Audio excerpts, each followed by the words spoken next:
Hey Scorpio, it's Jen here. I'm doing your mid-January check-in. Thanks for joining me.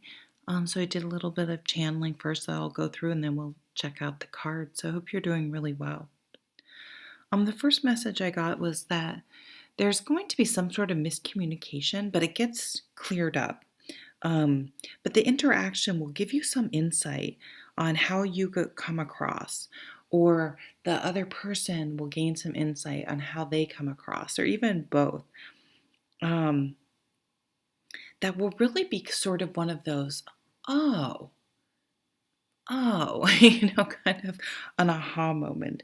And it may actually, even though it's probably a small miscommunication, um, it may change your approach or perspective on communication as a whole moving forward. Um, and I see it being um, really positive in the long term because you just hadn't quite considered it in that way before. I see you walking along a beach or by water and maybe doing or using the energy of the situation to set an intention or do a ritual, um, an intention to release something. There was a warning not to get caught up in nostalgia. Um, so, say there was the ending of a relationship, even if it was a long time ago, and thinking sometimes it's the perception that being in a relationship provides safety, security, comfort, and happiness. You know what I mean? We put all these expectations into, well, once I'm in a relationship, this will happen. And even if the relationship was not a healthy one or not a sustainable one, as time goes by, we think, oh, but I had someone to go on New Year's Eve with, or Valentine's Day, or vacations, or I like having someone in the house. But we can forget that, but it didn't bring me happiness, or um, I was actually still unhappy in the relationship, and that unhappiness is following me because it's me, and it wasn't like we just kind of a Six of Cups energy. We just don't always remember things. I had a boyfriend that we did so many fun things together in my late teens and early into my 20s, but he had this horrible temper. And so it would be fun for a while until he snapped for, I mean, seemingly out of the blue, and just would sort of, I was his proverbial punching bag. So yeah, and I did go back to him a couple times. Then I'm like, no, what are you doing? He's not changing. This anger thing is his thing. I can't fix it. I don't shouldn't tolerate it. And yeah, we did fun things, but honestly, were they really that fun? No, they really weren't. So making sure not getting hung up on that type of stuff. Focusing on being zen and trying to focus on what you can control. In some way you feel okay, yeah. So in some way you feel like there's some crows playing right outside my window. Sometimes you feel like, or ravens, I can't tell from this far. Um, it's kind of like moms, and I do this, drive carefully, right? And when you're younger, oh, it's like, of course I drive carefully. Don't be critical of me. I remember thinking that so clearly. Then when you get older, it's you feel like if you don't say it, something's going to happen. It's this weird. But so you have to kind of look at the perspective, how it's going to land, how it's received, regardless of your intention, right? Um, so if, and it seems more in a parenting relationship, but it could be in anything. We do this to our significant others, right? We can nag the fuck out of them. And an adult, it's like, yeah, I fucking know that, right? You never know how even your attentions, but if it's something you say over and over, and I see myself as a parent doing this, it's not only if it didn't land, they heard it, okay? They heard it. And if and when it's ready to land or whatever, it will. But by saying it over and over and over again sometimes just makes people dig their heels in, and just block you out. Or this is happening to you where you're just like, stop. You just don't even want to hear it anymore. It's like, no shit. I heard it the first 1,000 times you said it. So I can see you just being, it's kind of like yelling at someone who speaks a different language. It's kind of adding some tension.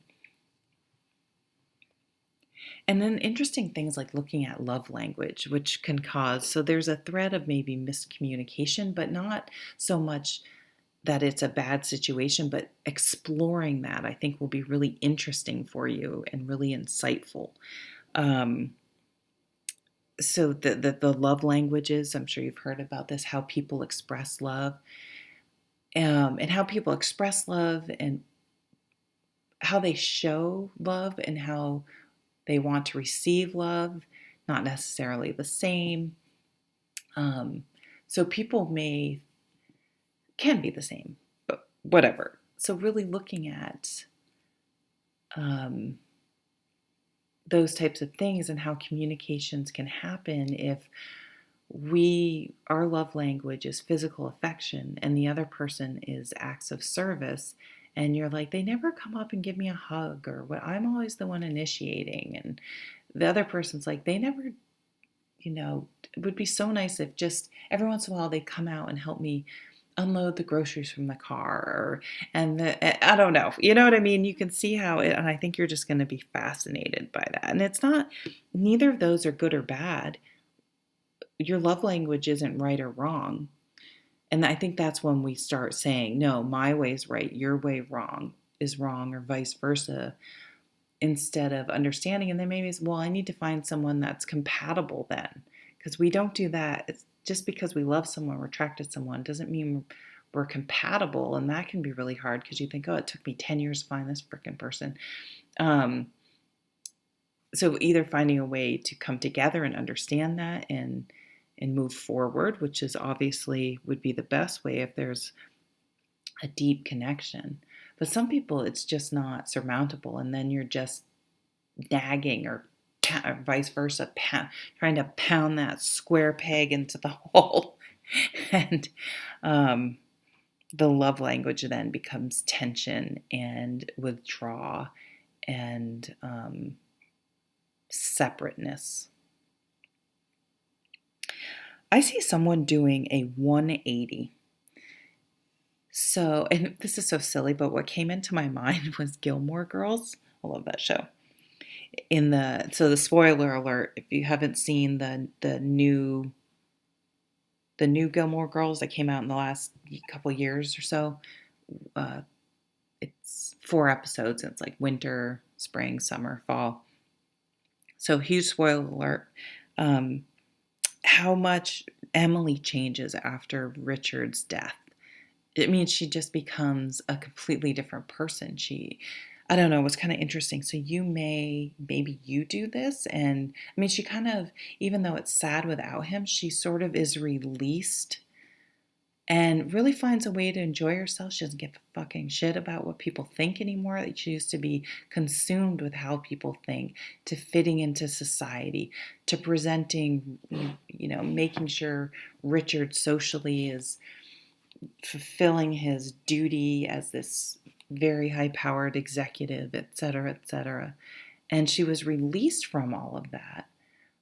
It's just very fascinating. So you're studying psychology, or doing, what are they called, anagram, all those types of like personality things, and analyzing, maybe you're getting astrology charts or looking at birth charts. I see all that being really fascinating for you. So let's look at the cards. Oh, the star, beautiful. Could be Aquarius time we're in, near the end of January. The star, hope, dreaming, having new dreams. Here's the water. She looks like she's doing a little bit of a ritual, a little bit of a temperance vibe too. So it could be related to that Saturn-Jupiter conjunction on the solstice in December. You could meet someone famous. Could become famous. You could be really dreaming. Your dreams could be important. You may think of things. I mean, Aquarians are the out of box thinkers. They think about things in a completely different way. So that 180 could be your thinking. Um, but it's very healing. It's moving forward. It's feeling hopeful.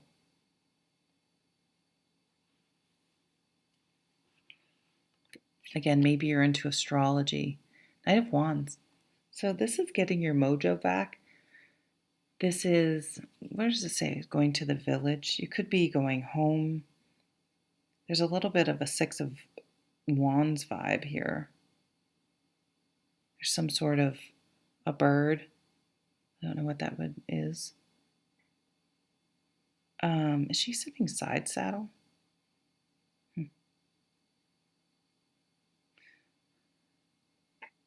I don't know what the horse is doing.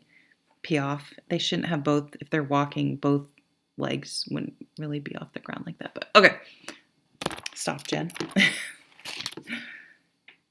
Usually this is the honeymoon card. So feeling really passionate and fired up, meeting someone new that you're really attracted to and you're really excited about. There is a journey here.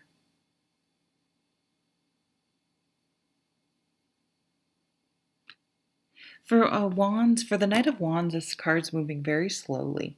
Usually the Knight of Wands is charging. This could be a slow burn. A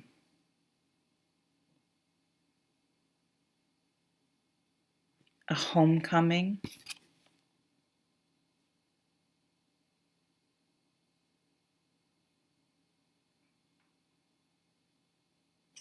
It's a really interesting vibe. I see the sun coming up in the background. It's a little bit of a Leo energy because Leo's literally in everyone's reading. It's so funny.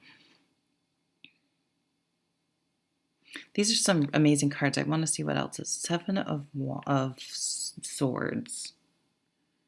So this came up for someone else. Oh, I wrote it down. Let's see. Who did it come up for?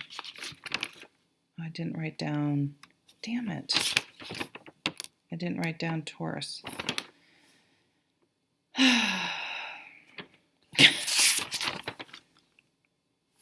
Who with the Seven of Swords?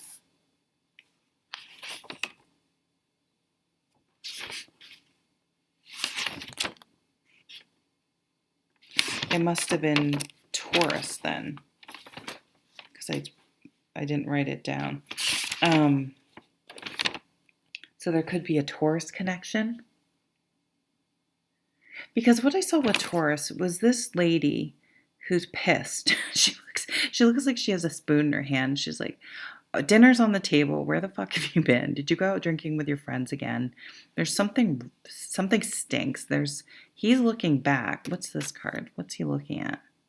The Ten of Pentacles. Huh. Look at this cool kingfisher. We have them at my parents' camp. They're cool. He's bringing home the stew, the food, what do I want to say? He's the provider. He's providing. He makes the money. And be careful about gender, but it's like someone provides but is distracted. Their attention is elsewhere. It's not excited to go home for some reason.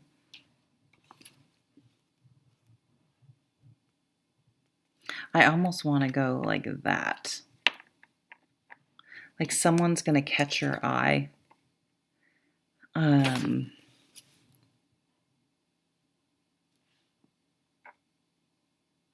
Someone,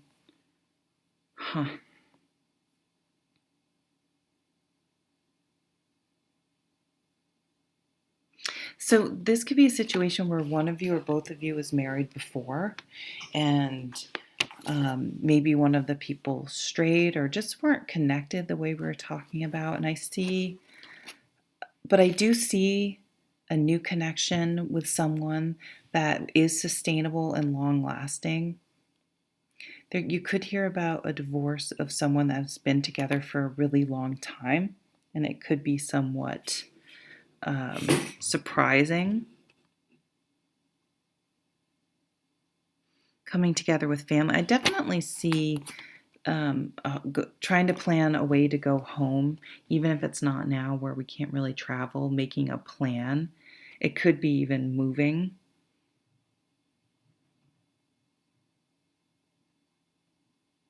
Maybe someone never ever really settled in. And this is making me think of, oh my God, it's making me think of Gilmore Girls again. That's so weird. Okay, so if you haven't seen Gilmore Girls, sorry. But if you want something light and fun to binge watch, it's a great show. So in the earlier shows, um, Luke is engaged, and I actually think he gets married to this lawyer, and supposedly had moved out of Stars Hollow. But Lorelai was saying, like, you never moved in. Like, he doesn't stay there all the time. He hadn't really moved his stuff, and he never. It's like someone never really was fully committed, potentially, in the first place. They didn't know really how to be in a relationship, or they thought, okay, this is what I do. You get married and you buy a house together and you have kids, but maybe there was a connection missing. But I see a new opportunity, whether it's a do-over or the first time. I feel that there is really now finding someone that you're truly passionate about. You didn't really dream that it could be this great. What am I reading for, Scorpio? It feels like coming home. It could be someone from the past, but it's now maybe the person you're going to grow old with.